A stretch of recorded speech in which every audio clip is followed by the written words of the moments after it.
Bom dia para todos nesse dia tão especial, dia de Natal, dia em que nós comemoramos o aniversário do nosso Salvador. Pelo menos aqui no nosso país, no Brasil. Não se sabe realmente a data que Jesus nasceu, mas com certeza não foi em dezembro. Foi em dezembro porque em dezembro, lá no Oriente Médio, é muito frio, é muitos graus abaixo de zero, e a palavra de Deus fala que na época que Jesus nasceu, haviam pastores pastoreando suas ovelhas, no deserto, fazendo cuidando das suas ovelhas, e esses pastores foram lá, reconheceram. Então, provavelmente não teria sido em dezembro, porque lá no Mediterrâneo, no inverno, lá no alto inverno, as ovelhas ficam confinadas, porque elas não aguentam o inverno. Então, ele não poderia estar em pleno deserto lá, no mês de dezembro, lá que era muito frio. Provavelmente calcula-se aí alguns teólogos que Jesus possa ter nascido assim entre maio, junho, por aí. Mas hoje eu gostaria de refletir um pouco mais sobre a vida de Jesus. Quem é Jesus? Qual foi o papel dele nesse mundo? O que ele deixou como herança para nós? Jesus virá? Jesus voltará a esse mundo? Não voltará? Então, nós deveremos refletir nisso hoje, porque nós temos vários motivos para refletir nisso. Vários. Motivo esse que mais tarde nós saberemos. Eu gostaria de primeiro explicar quem foi Jesus. Jesus, tudo que ele disse e que ele nos deixou e que aqui ficou escrito é para o nosso bem. Porque ele é o Filho de Deus, é o Deus próprio encarnado que veio a esse mundo. Ele deixou tudo isso escrito aqui para que nós pudéssemos puxar o interesse através do Espírito Santo para conhecermos a Sagrada Escritura, para nós podermos entrar no plano de Deus. Qual é o plano de Deus? Salvação. Salvação para todos. Porque Deus sabe que nem todos serão salvos, porque já teve uma época em que muitas pessoas não foram salvas, no dilúvio, por exemplo, Sodoma e Gomorra. Foi na época que estava no ápice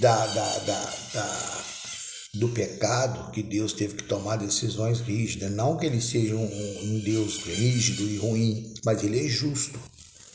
E não vai ser diferente agora, na nossa época, e agora é a derradeira. Porque a partir do momento que Jesus veio em carne, que Deus se fez homem e veio aqui há 2022 anos atrás e veio nessa terra, a essa vinda, o nascimento dele, o crescimento, os poucos 33 anos de vida que ele viveu aqui, seria justamente porque seria a derradeira chance que nós teríamos para encontrarmos a salvação e não acontecer com muitos de nós o que aconteceu em tempos passados, e conforme eu disse, antediluviano, quando houve aquele castigo lá em Sodoma e Gomorra, entendeu? Quando houve várias calamidades que houve lá, o povo de Jerusalém, o povo cristão, ficando escravo no Egito, 400 anos. Isso não vai mais acontecer. Agora, daqui para frente, de Jesus para frente, é o final. Ele veio para nos preparar para o grande finale, dizemos assim, E nós teremos que saber quem é Jesus. Jesus era Deus encarnado. Olha só, que loucura. Jesus, ele nasceu em Belém, foi criado em Nazaré, e viveu a maior parte da vida dele, aonde teve os maiores milagres deles, em Cafarnaum. Jesus teve uma vida simples, muito simples. A palavra fala que ele tinha uma vestidura, uma bata e uma única sandália, com que ele andou esse tempo todo, 33 anos. Isso para já mostrar a simplicidade dele. Veja bem, um homem que está com tamanho poder, com tamanho exalo de amor, cheio de seguidores, sem um relógio de pulso, sem nada, mostrar a simplicidade. E com 33 anos de vida, o Filho de Deus Altíssimo morreu. E eles, quer dizer, para mostrar também para nós o quão é pequena a nossa vida. 33 anos de vida ele teve. E você pode falar, e muitos naquela época falaram, mas por isso que existe dúvida no judaísmo. Como é que o rei, o Filho de Deus, morre? Mas tinha que morrer por nós, porque ele tinha um trabalho para cumprir aqui na terra. Porque Deus acompanha essa terra desde quando ele começou. Deus do início, Deus de Adão. Ele viu o pecado entrando. Eu faço ideia como é que Deus chorou quando o pecado entrou, porque ele fez dois seres totalmente puros.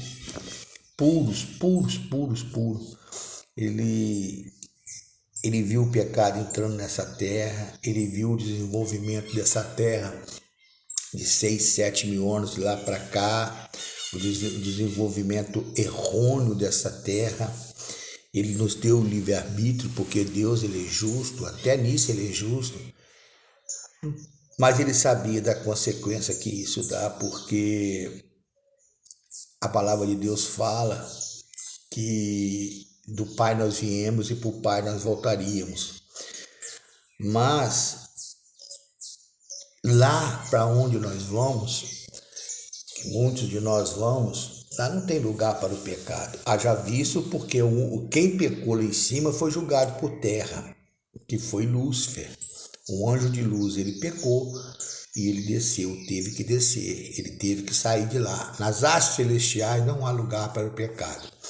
E Deus sabia que a única forma que ele teria para levar aquela criação tão magnífica que somos nós para de volta ao paraíso, ele teria que nos deixar escrito muitas coisas, para que nós não repetíssemos os erros do passado. Eu estou dizendo isso já me referindo ao Novo Testamento, porque o Velho Testamento ele nos mostra os erros. O Novo Testamento é Jesus chega e nos mostra as soluções para podermos combatermos esses erros. E muitos não olham por essa maneira, acham que aqui é apenas mesmo ali uns escritos que estão ali. Então a Bíblia se divide ali, né?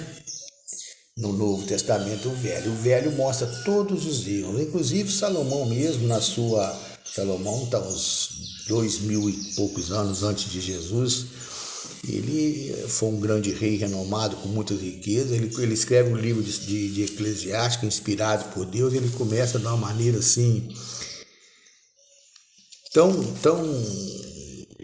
assim, ele estava tão inspirado por Deus que ele começa o livro de Eclesiástico dizendo assim: vaidades, tudo é vaidade, diz o pregador aqui no caso é para Salomão. Vaidades e vaidade, tudo é vaidade. Que proveito alguém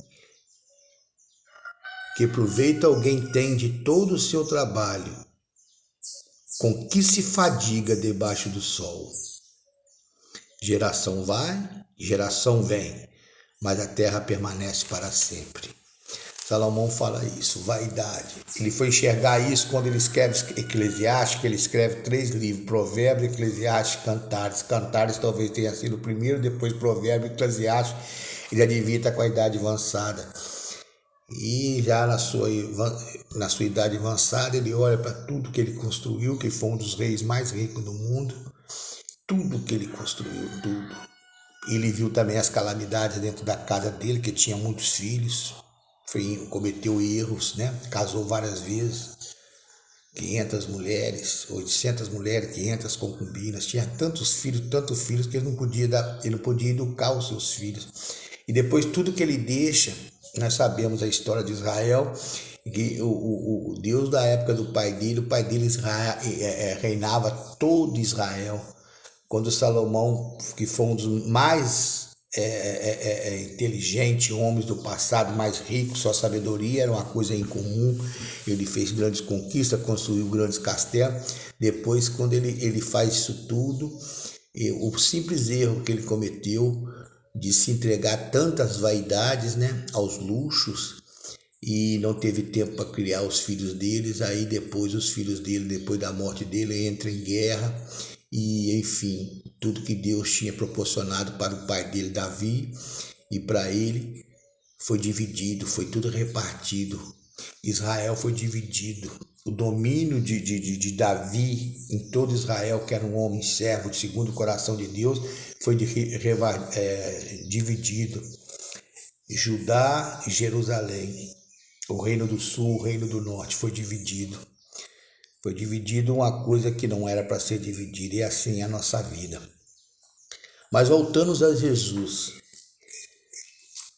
conforme eu disse, um homem simples, esse Jesus que hoje nós estamos aí comemorando aniversário, mas nós deveríamos pelo menos, né, nessa data, pensarmos mais sobre esse ser magnífico, esse filho do Altíssimo, o próprio Altíssimo, né? O que ele deixou escrito por nós, e tirarmos como referência o passado, porque o passado nos ajuda a entender o presente. Nessas andanças, conforme eu disse, Jesus ele nasceu em Belém, foi criado em Nazaré, e a maior parte da vida dele foi em Cafarnaum, onde ele realizou muitos milagres, muitos. E ele deixou escrito várias coisas. E as coisas que ele deixou escrito não são coisas que nós vivemos hoje.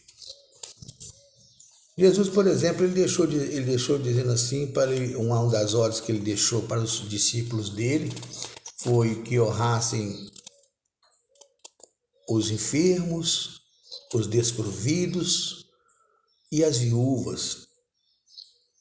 Uma ordem que ele deixou.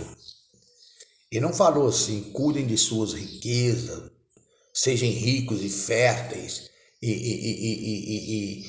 Não, ele falou, cuidem dos, se preocupem. Na verdade, está se dizendo assim, vivam o mundo se preocupando com o seu próximo.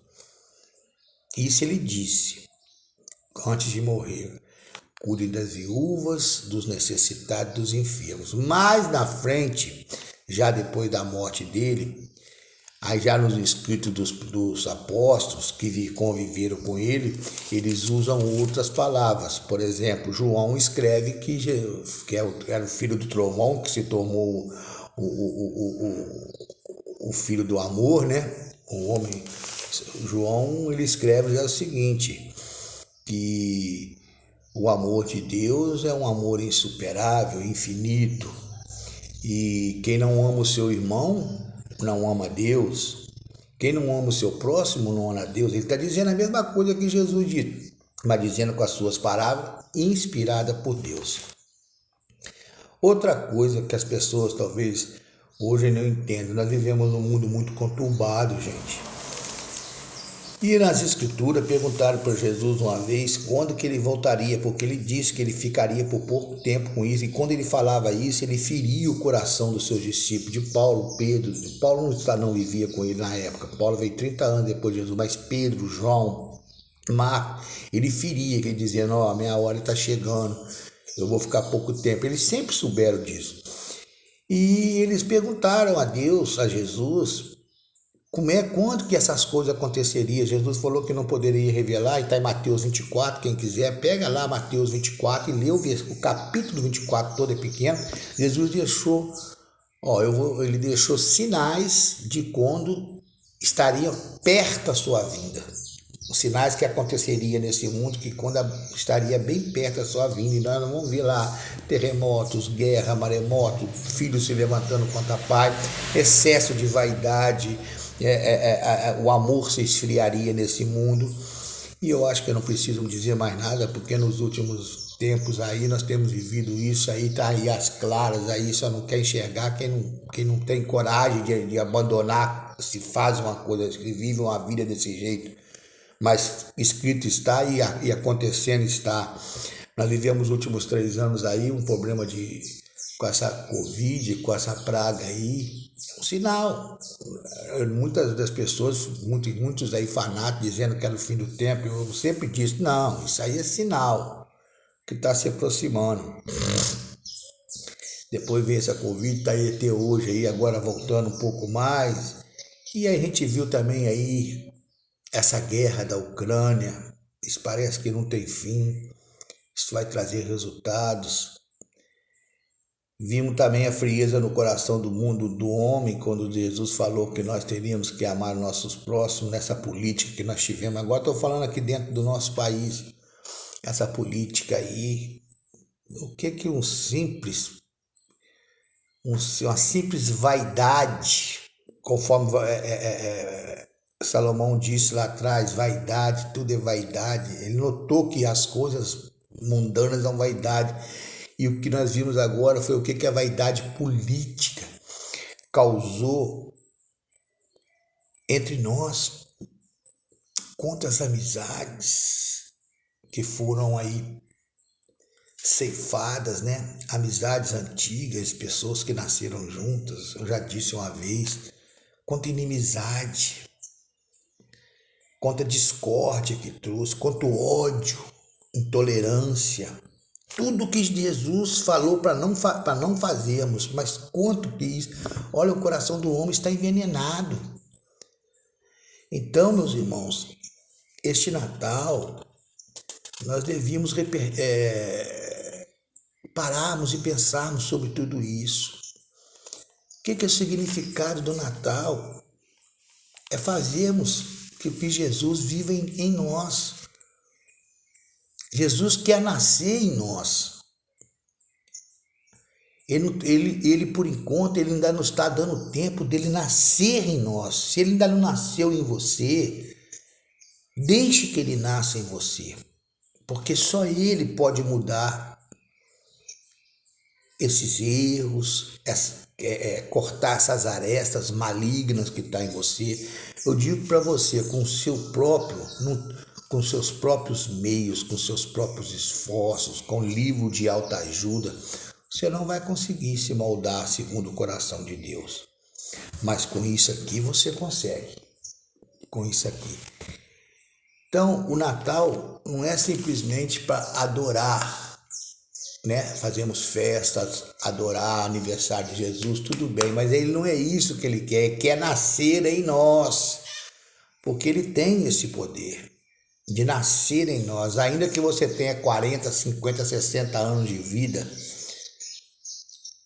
ele quer nascer em você. Nós somos bebês para Deus. A nossa idade para Deus é insignificante, porque Deus é eterno. Nós somos bebês. Ele quer, enquanto nós tivermos o fôlego de vida, Jesus quer nascer em nós. E nós precisamos deixar com que ele nasça em nós. Porque ele vai voltar. Ele prometeu para os discípulos dele em Mateus 24. E olha que interessante. A Bíblia toda, se vocês acompanharem a Bíblia, desde Gênesis, fala-se da vinda do Messias a este mundo para nos dar a última chance, fala do sofrimento dele. Isaías, por exemplo, narra toda a morte de Jesus e o sacrifício de Jesus. Isaías, 700 anos antes de Jesus, 500, 700 anos antes de Jesus, ele narra toda como é que seria a vinda do Filho de Deus no mundo, o Emanuel, e como é que ele seria morto. Ele faz uma narrativa assim que foi idêntica. Como é que você vê? Isso aí é a veracidade da Bíblia. Como é que uma pessoa com 500 anos, naquela época não tinha internet, não tinha sistema nenhum científico para poder fazer uma predição dessa, ele narra tudo. E Jesus, ele vem falando isso, que ele teria que voltar, que aquilo ali era a derradeira vinda dele aqui nesse mundo e que a próxima seria para buscar os seus. E no último livro da Bíblia, que é Apocalipse, ele faz uma reafirmação, porque Apocalipse é o livro da revelação, é o último livro, foi escrito pelo apóstolo João com inspiração de Deus. Engraçado, muito engraçado, que ele começa o livro de Apocalipse Vejam bem, no capítulo 1 de Apocalipse, no versículo 7, ele diz assim, é João inspirado por Deus, eis que ele vem com as nuvens e todo olho verá, até mesmo aqueles que os transpassaram, aqueles que o feriram na cruz. E todas as tribos da terra se lamentarão por causa dele, certamente. Amém. Ele abre o livro de Apocalipse dizendo isso. E quando chega na última página do livro de Apocalipse, que são 22 capítulos, ele termina o livro de Apocalipse reafirmando isso. Ele afirma isso durante todo o Novo Testamento. E no Velho Testamento também tem afirmações disso. E lá no final do livro de Apocalipse, no capítulo 22, que são 22 capítulos, ele faz novamente, no capítulo 22, o último livro, no primeiro versículo de Apocalipse, no versículo 7, ele diz, eis que ele vem com as nuvens, e todo olho verá, até mesmo aqueles que os traspassaram, e todas as tribos da terra se lamentarão por causa dele. Por que se lamentarão por causa dele? Porque ele deixou tudo escrito, pelo que fizemos com ele, pelo que nós estamos fazendo por ele. Ou você acha que só aquelas pessoas que crucificaram Jesus é que fizeram mal a ele? Não, nós também fazemos mal a ele todos os dias quando nós andamos fora dos ditames dele. Quando ele vê uma pessoa, uma contenda entre um irmão, quando ele vê uma contenda entre dois amigos, quando ele vê um assassinato, quando ele vê uma pessoa passando fome e um rico passando perto e não dando o que comer àquela pessoa, nós estamos fazendo o mesmo que fizeram com eles naquela cruz. Entendeu? Então aqui ele fala, eis que ele vem sem demora e todo olho verá, até mesmo aqueles que os transpassaram. E nós podemos estar hoje transpassando Deus também. É lógico que estamos. E no último capítulo do livro de Apocalipse, ele reafirma isso. Eu li isso no capítulo 1 de Apocalipse. Agora no capítulo 22, que é o último capítulo do livro de Apocalipse, ele fala a mesma coisa. No capítulo 22, no versículo 12, ele torna a repetir. Eis que venho sem demora, e comigo está a recompensa que tenho para dar a cada um segundo as suas obras. Eu sou o Alfa e o Ômega, o primeiro e o último, o princípio e o fim. Bem-aventurado aqueles que lavam as suas vestes, para que tenham direito à árvore da vida e entre na cidade pelas portas, pelos portões. Bem-aventurado aqueles que lavam suas vestes. O que significa lavar suas vestes? Lavar sua alma. Entendeu? Tirar sua mácula, tirar sua sujeira espiritual. Então, meus amigos, meus irmãos, é isso que Jesus nos pede hoje de presente, que deixe ele nascer em nós, porque nós teremos agora só mais uma única chance. Mais uma única chance. E isso vai depender de nós, de mais ninguém. Que vocês possam ter entendido um pouquinho dessa mensagem de hoje, e eu desejo para vocês um Feliz Natal. E lembre-se que Jesus nasce em nossos corações hoje e que fique pelo resto dos nossos dias. Está na hora, passou da hora de nós compreendermos que nada somos, nada, sem ter Jesus em nossos corações, porque muitos vão ficar para trás. Um novo céu e uma nova terra é realidade. Você não pode perder isso. Você não pode perder isso. Você não pode permanecer morto pro resto da vida. Essa é a primeira morte. É aqueles que vão ficar para sempre mortos, não serão ressuscitados. Porque Deus é justo, ele vai vir julgar. Então deixa Jesus nascer em você hoje. E mantenha ele dentro de você. Como manter? Porque as tentações vão vir. Às vezes hoje, no calor da emoção, você vai, eu aceito. está no calor da emoção, e amanhã, depois, daqui um mês, você começa a esfriar de novo, a voltar ao velho homem. Mas através do estudo diário disso aqui, ó, é por isso aqui nada mais é do que uma carta que ele deixou para nós, entendeu? É um mapa da mina, é o mapa o norte que nós temos que ter para chegar à salvação. Busque aqui dentro, que aqui você terá muitas forças para deixar Jesus nascer em você em cada dia. É o que eu desejo para todos vocês, em nome de Jesus. Amém. Fiquem todos com Deus e um bom Natal.